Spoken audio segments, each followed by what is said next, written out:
Welcome to Civics and Coffee. My name is Alicia, and I am a self-professed history nerd. Each week, I'm going to chat about a topic on U.S. history and give you both the highlights and occasionally break down some of the complexities in history and share stories you may not remember learning in high school, all in the time it takes to enjoy a cup of coffee.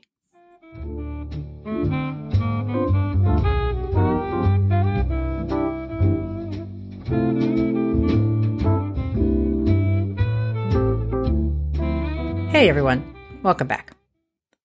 Journalism and newspapers have been around in the United States since before there was a quote-unquote United States. As a medium, journalism has evolved quite a bit from its early days.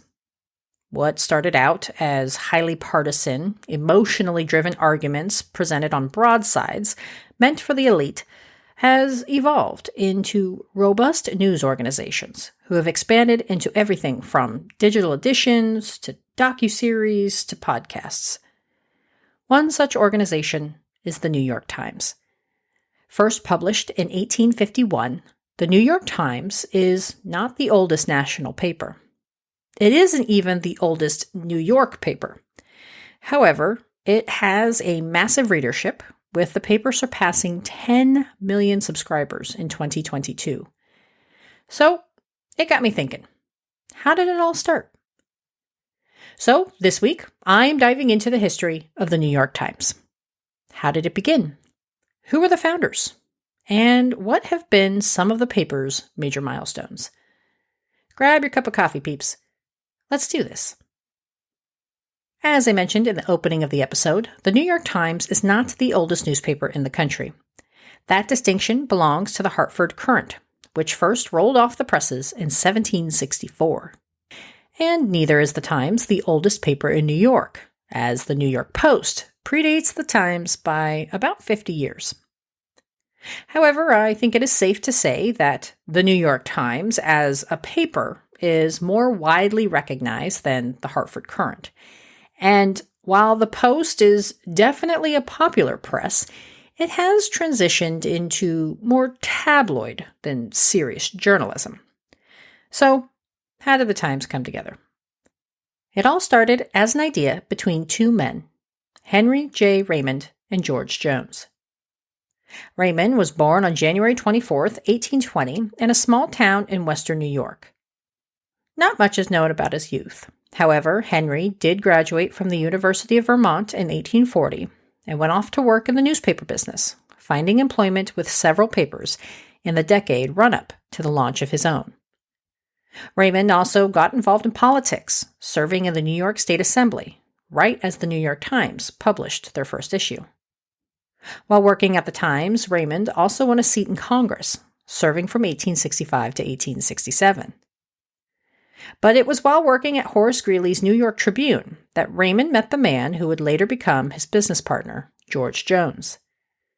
Jones was born on August 16, 1811, in Pulteney, Vermont, and had a brief residence in Ohio, apparently returning to his home state after the death of his parents. Like Raymond, very little is known about Jones's time as a young man.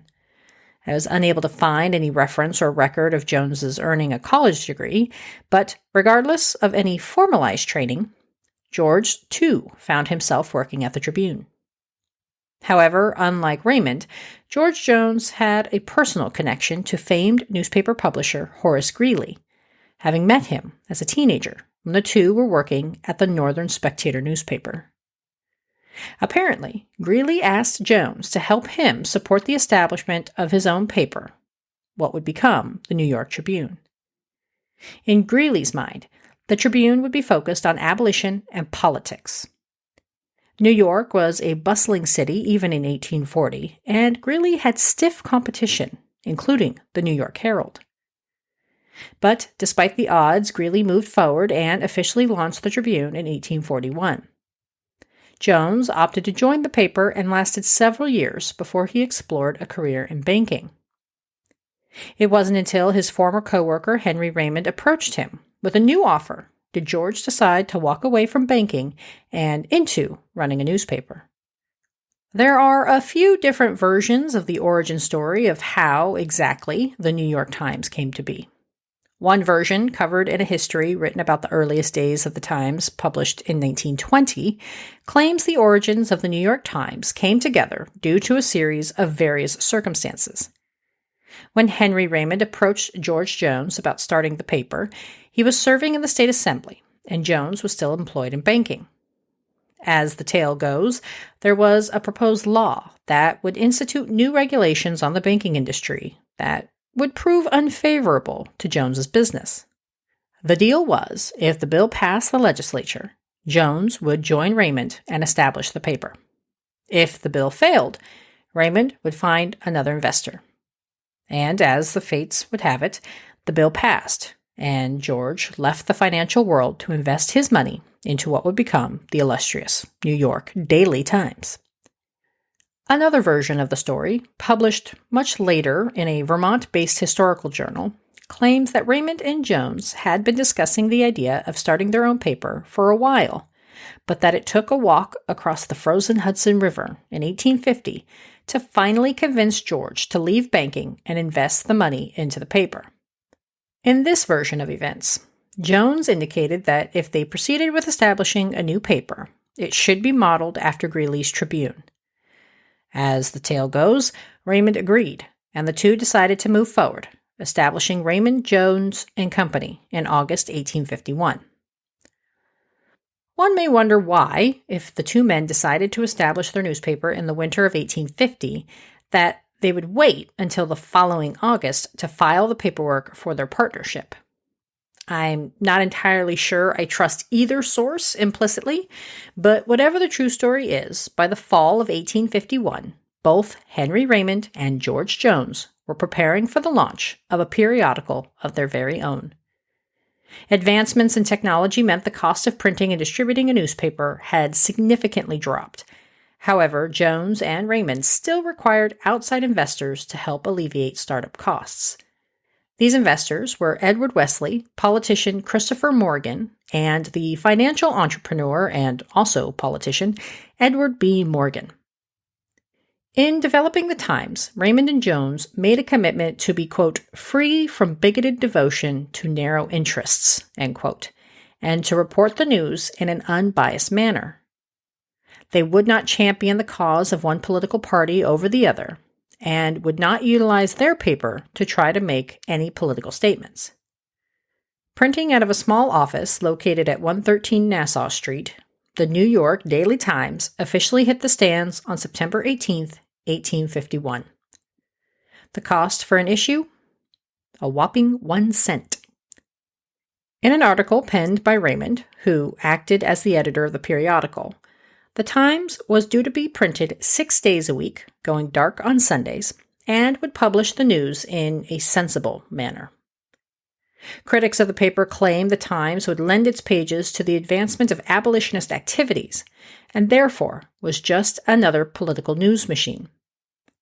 Despite these charges, it appears the Times strived for fair and balanced reporting, which was a departure from the stiff competition of the Tribune and the Herald.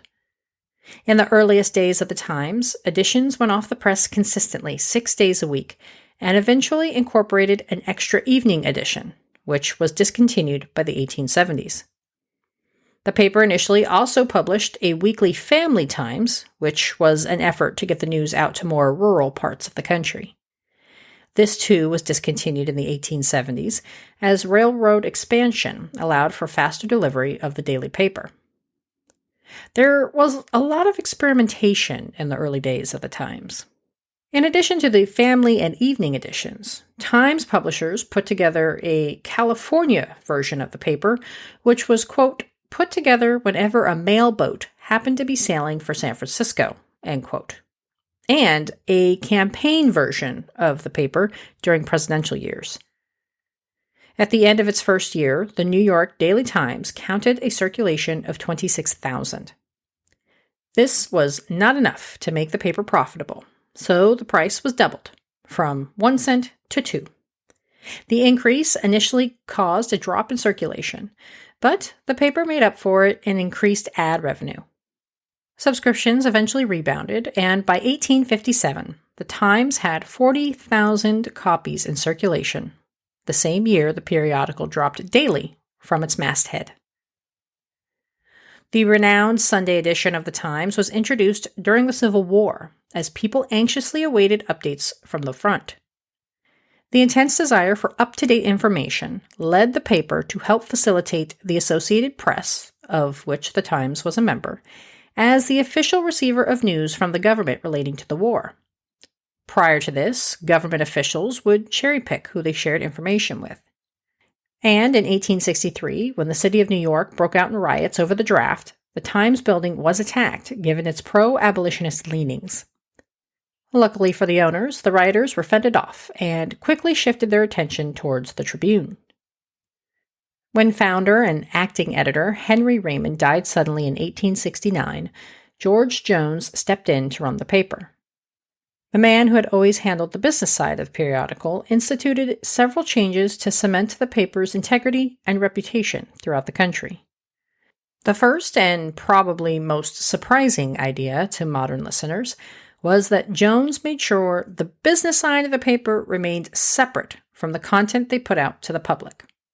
In his opinion, the paper had a responsibility to their readers to report the news as it was, and that the content should not and would not be influenced by the bottom line. The one crusade Jones did take on was against the political machine boss, William "Boss" Tweed.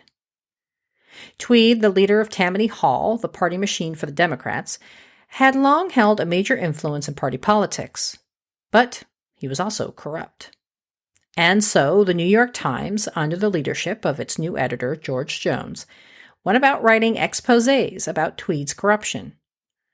The political boss, likely unused to challenges, originally tried to undercut the paper's validity, and apparently offered Jones a bribe of $5 million to kill the story. Jones refused. During his tenure at the press, George Jones would set the standard for fair, tough journalism, which helped increase the paper's reputation, but did not always translate to a monetary windfall. Jones remained with the Times until his death in 1891. Since then, the New York Times has landed a number of scoops, awards, and plenty of notoriety.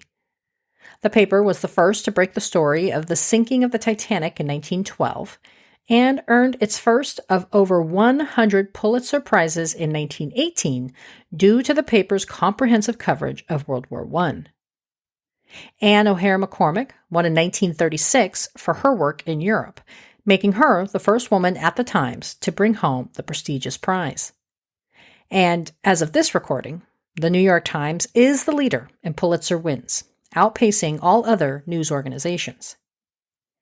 Beyond awards, the New York Times has continued to expand its reach and influence in the world of journalism. The periodical went international in 1948 and introduced their now famous crossword in 1950. They introduced their op-ed column in 1970 and went national in 1980. In 1971, the Times began telling the story about the U.S. government's involvement in Vietnam, based on excerpts from what would become known as the Pentagon Papers. The documents were collected, copied, and distributed by Daniel Ellsberg, a former military analyst who was intimately familiar with the study and hoped to end what he believed to be an unjust war. The Times began publishing excerpts of the study and eventually found themselves on the wrong side of the Nixon administration, who obtained an injunction against publication when they failed to convince the paper to voluntarily cease reporting on the story. The Times appealed the decision, believing they were within the First Amendment of the Constitution and that the government's study was in the public interest. This led to the 6-3 decision from the Supreme Court in New York Times Co. versus United States in favor of the paper, finding the Attorney General failed to meet the burden of proof necessary to allow an injunction. That wasn't the end of the New York Times headline-making projects. I think you may have literally had to have lived under a rock for the last few years to not have heard about this, but in 2019, the Times released the 1619 Project. Now a book, the 1619 Project originally appeared as a New York Times Magazine special edition. The 100-page periodical focused on the topic of slavery and the impact on American history through a new lens, and was released on the 400th anniversary of the first slave ships arriving in the country. The book remains a high point of debate and only further put the Times' legacy into the spotlight. Today, the Times isn't just a daily newspaper. It has proliferated seemingly everywhere, which is quite the feat considering the overwhelming decline in journalism revenues over the last few decades. The Times officially joined the World Wide Web in 1996 and launched their first of several podcasts, The Daily, in 2017. They are also in the docu-series industry with The New York Times Presents on FX. A newspaper started by a politician and a banker in the middle of the 19th century has evolved into one of the most well-recognized and criticized daily newspapers in the United States. In an era where so many journalists and news organizations are struggling to earn a living, it is a testament to the Times' ability to adapt and change to ensure their organization remains relevant. I think not even Henry Raymond or George Jones could imagine such a fate. If you've been enjoying the show, please consider a rate and review. Podchaser, Good Pods, Spotify, your 5-star reviews help boost the show and help get it out there to the masses. As usual, to see source material, transcripts, as well as other ways you can help support the show, head over to the website at www.civicsandcoffee.com. Thanks, peeps. I'll see you next week. Thanks for tuning in, and I hope you enjoyed this episode of Civics and Coffee. If you want to hear more small snippets from American history, be sure to subscribe wherever you get your podcasts. Thanks for joining me, and I look forward to our next cup of coffee together.